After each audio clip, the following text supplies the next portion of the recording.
떼어지는 사무엘서 말씀을 전하려고 합니다.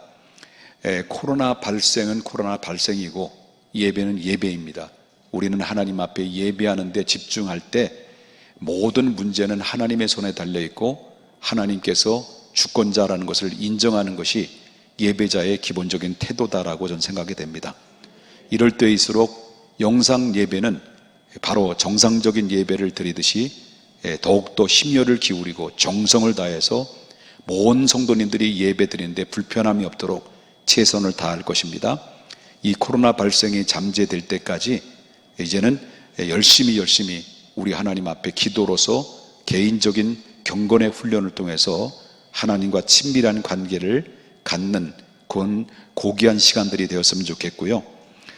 이런 모습들을 보면서 환난과 곤고함 그리고 어떤 여러 가지 어려운 지각 변동의 시대 속에서 있을 때에 하나님께서는 어쩌면 이런 시기 안에서 진리를 가려내시는 모습도 있을 거라고 생각이 됩니다.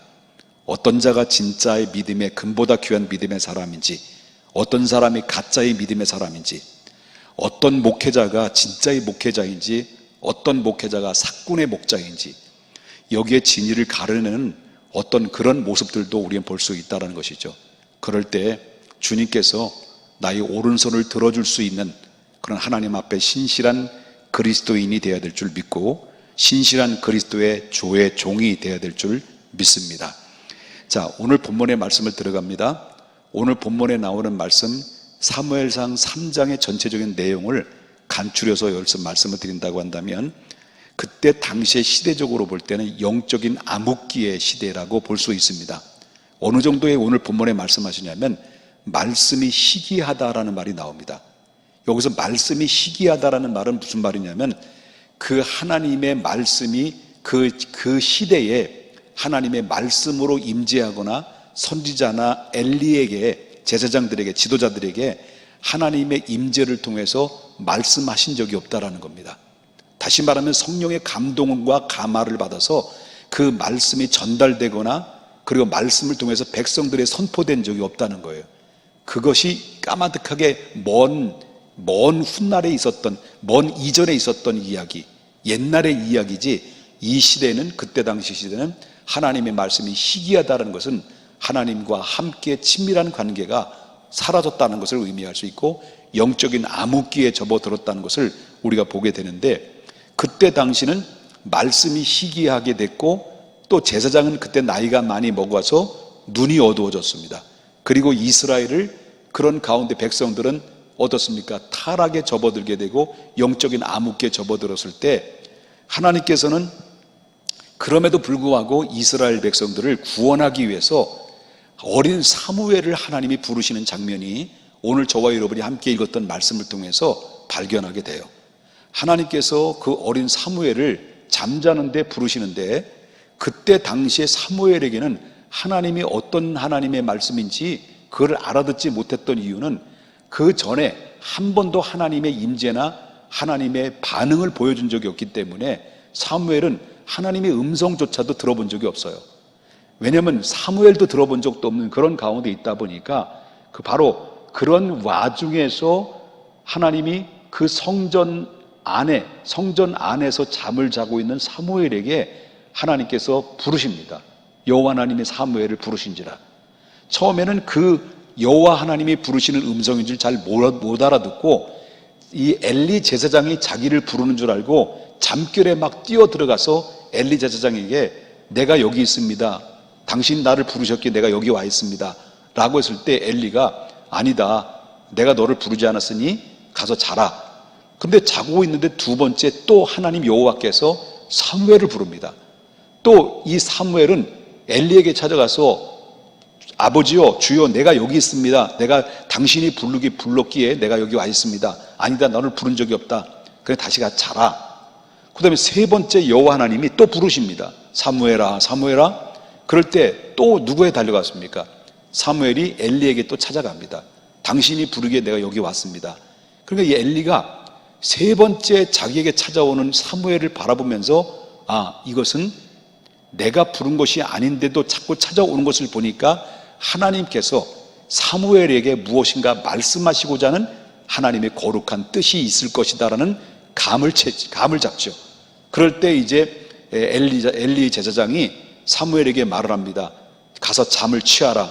그때 너를 부르거든 여호와여 말씀하옵소서 내가 듣겠습니다 라고 대답을 하라. 그러고 해서 결국은 어떻습니까? 그 1장과 1절 말씀부터 9절까지 나오는 말씀은 사무엘을 부르는 장면과 사무엘을 통해서 하나님이 무엇인가 알려주고자 하는 거룩한 뜻이 이제 하나님의 계시가 사무엘에게 임하는 장면이 이제 10절 말씀부터 쭉 나오는 말씀이 나와요. 그럼 10절 말씀부터 14절까지 나오는 말씀은 이 엘리의 가정에 관련된 이야기를 엘리에게 하나님의 말씀을 직접적으로 전해주는 것이 아니라 그 성전에서 잠을 취하고 있는 어린 사무엘에게 하나님의 말씀의 계시를 주는 거예요. 왜 엘리에게 하나님의 말씀의 계시를 주지 아니하고 왜 사무엘에게 하나님의 말씀의 계시를 어린 사무엘에게 주셨느냐? 그 이유에 대해서 말씀하시고 있는 것은 바로 뭐냐면 그때 당시 영적인 타락한 상태 속에 놓여 있을 때 엘리의 가정에는 바로 이 자녀들이 두 아들이 있었는데 제사장입니다. 홈리와 비느하스인데 하나님이 보실 때 악을 행한 거예요. 다시 말한다면 하나님의 주의 종으로 목회자로 부름 받았는데 온갖 악한 짓을 하는 거예요. 온갖 악한 짓을 하고 성도들을 다 잡아 죽이고, 다 잡아 죽인다는 것은 뭐예요? 영적으로 죽이고, 그래서 하나님이 떠나는 그런 가운데 있다는 거예요. 이런 상황 속에 타락한 그 가정을 하나님이 심판을 내릴 것을, 단절할 것을 사무엘에게 계시를 알려줘요. 계시를 알려줍니다. 그래서 이 중대한 선고에 대해서 이 사무엘은 엘리에게 차마 이 말을 전할 수가 없는 그런 가운데 있었을 때 엘리가 눈치를 챕니다. 눈치를 채가지고 사무엘에게 너희는 하나님의 말씀을 통해서 들었던 것을 하나도 숨김없이 이야기를 하라 라고 했을 때 할 수 없이 사무엘은 바로 하나님의 계시를 받았던 그 말씀을 엘리에게 그대로 전해줍니다. 그 심판에 대한 얘기를 전해줍니다. 그 여호와께서 이 세우셨다는 이 그러므로 말미암아 그 나중에는 그 19절부터 마지막 절 21절에는 하나님께서 엘리를 버리고 누구를 부르셨냐면 이 사무엘을 부르셨다는, 선지자로 부르셨다라고 하는 사실을 온 백성에게 알려지게 됩니다. 이 말씀이 전체적인 내용이 바로 이 3장의 내용의 말씀 전체적인 내용이라고 볼 수가 있는데, 자 그렇다면 이 말씀을 통해서 우리가 깨달을 수 있는 게 바로 뭐냐고 말한다면 그 말씀이 희귀해졌다라는 이 말씀이 나오는데, 그때 당시에 말씀이 희귀해졌다는 것은 말씀의 힘을 잃었다는 것을 보게 된다는 거죠. 말씀의 힘을 잃었다. 그리고 또 한 가지는 엘리에게 눈이 어두워져서 잘 보지 못했다는 것은, 이걸 영적으로 좀 풀이를 한다고 한다면 그때 당시 영안이 닫혔고 성전은 불이 꺼져가고 있다는 것이죠. 이 말의 의미는 바로 제단은 메마르고, 그리고 바로 영안은 어두워지고 성령의 역사는 사라져가는 이런 가운데 그때 당시에 아픈 역사를 가지고 있다고 한다면, 그때 당시만 성전이 메마르고 또한 영안이 닫히고 성령이 떠나는 것은 그때 당시만 있었던 게 아니라는 거예요. 오늘 이 시대에도 동일하게 이런 일들을 얼마든지 찾아볼 수가 있다는 것을 우리가 보게 된다라고 하는 것이죠. 그렇기 때문에 한국에 왜 이렇게 교회들이 힘을 잃어버리고 그리고 영안이 닫히고 성령이 떠나는 것처럼 느껴질 수밖에 없고, 마치 교회가 바로 천국의 장소가 아니라 무덤의 장소처럼 느껴질 수밖에 없는 이런 상황에 이르게 됐던 이유가 뭘까? 강단에서 선포되는 말씀이 하나님이 원하는 말씀으로 전하지 않았기 때문입니다. 그래서 성도들에게 입맛에 맞는 말씀, 귀에 즐거운 말씀, 기쁨을 줄 수 있고 쇼킹하고 그리고 정말 마음에 달래주고 위로가 될 수 있는 말을, 이런 모든 사회적인 구조적인 현상과 이루어지는 모든 상식적인 말들, 이런 말들을 쏟아내다 보니까 이런 말들이 쏟아내는 모든 목사님들은 성도들로부터 인기를 얻고, 그리고 또한 박수를 받고, 그리고 많은 사람이 존경의 대상이 되지만은 정말 전해줘야 될, 하나님이 들려주고 싶어하는 말씀, 우리 성도들이 들어야 될 그 말씀을, 하나님의 말씀을 들어야 되는데 이 강단은 하나님의 말씀에 영양실조가 걸리고 말았다는 거예요. 영양실조. 정말 이 시대에 들어야 될 말씀은 들어야 될 말씀은 하나님이 들려주고 싶어하는 말씀을 들어야 되는데, 하나님이 말씀을 들려주고 싶어하는 말씀을 우리 성도님들이 들어야 되고, 하나님이 전해주고 싶어하는 말씀을 주의 종이 성령의 감동을 받아서 하나님의 말씀을 선포해야 되는데, 이것은 바로 본질이 훼손돼 버리고 본질이 아닌 다른 것으로 강단에서 선포되니, 결국 강단에서 선포돼야 될 근본적인 말씀이 시기해질 수밖에 없고 시기할 수밖에 없는 그런 가운데 성도들에게는 점점 영적으로 병이 들어가는, 영적으로 말씀으로 바로 영양실조에 걸려가는 이런 모습들로 가득 채워져 있지 않았는가라는 것을 다시 한번 기도하면서 점검해 본다는 거죠. 바로 그때 당시 그렇다는 거예요. 그때 당시도 하나님의 말씀이 희귀해진 거예요.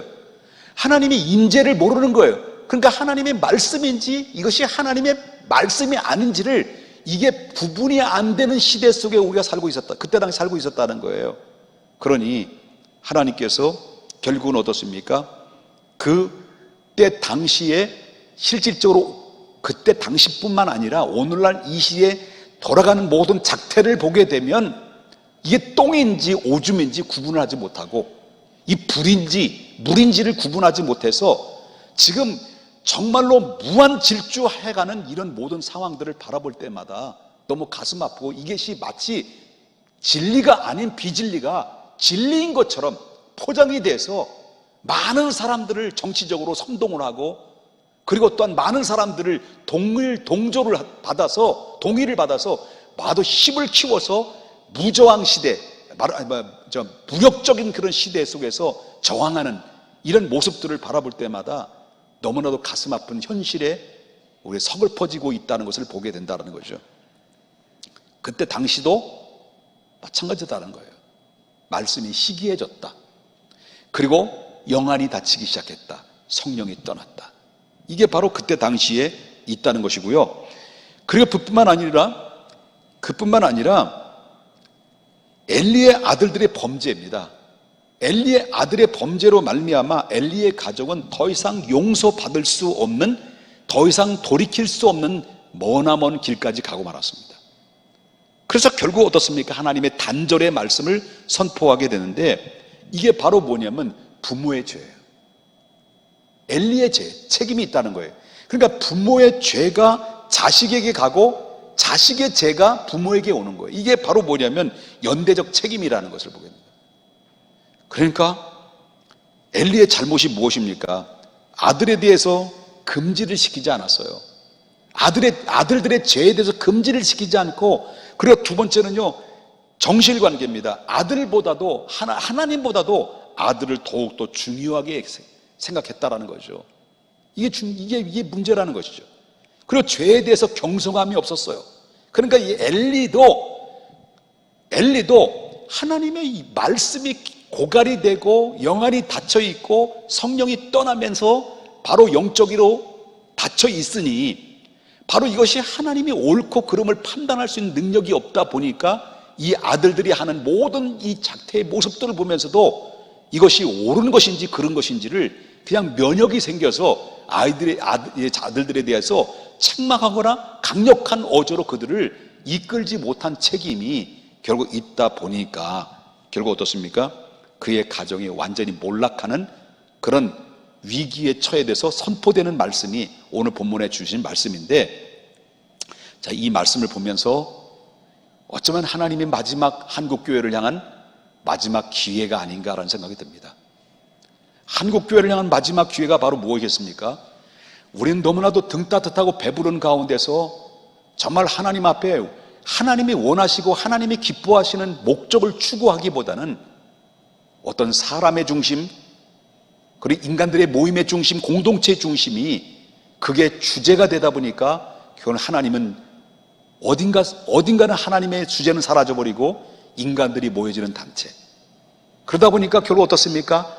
교회의 말씀을 힘을 잃어버리고 영안이 닫혀버리고 성령이 떠나다 보니까, 떠난 것처럼 느껴지다 보니까 결국 교회는 빛을 잃어버리고 소금의 맛을 잃어버리다 보니까 세상으로부터 지탄의 대상이 되고, 오히려 그들을 세상을 이끌어야 되는데 세상이 교회를 향해서 걱정하고, 세상이 교회를 향해서 정말 염려하고, 세상이 교회를 향해서 온 세상이 지금 들썩들썩하는 이런 모습들이 바라볼 때마다 어쩌면 하나님이 우리를 향한 마지막 기회에 이건 바로 회개하라는 그런 하나님의 명령과 그런 촉구, 돌아오라, 그 말이로 우리가 받아들여야 될 줄 압니다.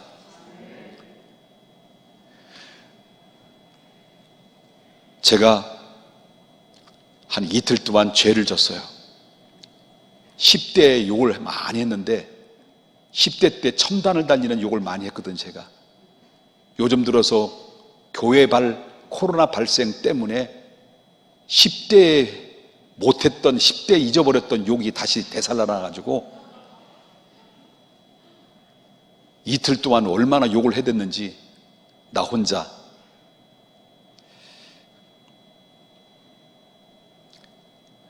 여러분 욕 안 했죠? 많이 했어요. 이제 그만하십시다. 제가 오늘 장례식 지금 갔다가 와서 막 화를 냈더니 어떤 집사님이, 목사님, 제가 점심을 쏠 테니까 중간에서 식사하십시오. 그래서 라면을 더 먹고 왔어요. 화를 내는 것도 이거 가끔마다 괜찮은 것 같아요. 농담이고요. 자, 정리합니다. 그 시대에 세 가지입니다. 세 가지. 말씀이 희귀했다. 그리고 영안이 닫혔다. 그 다음에 뭐예요?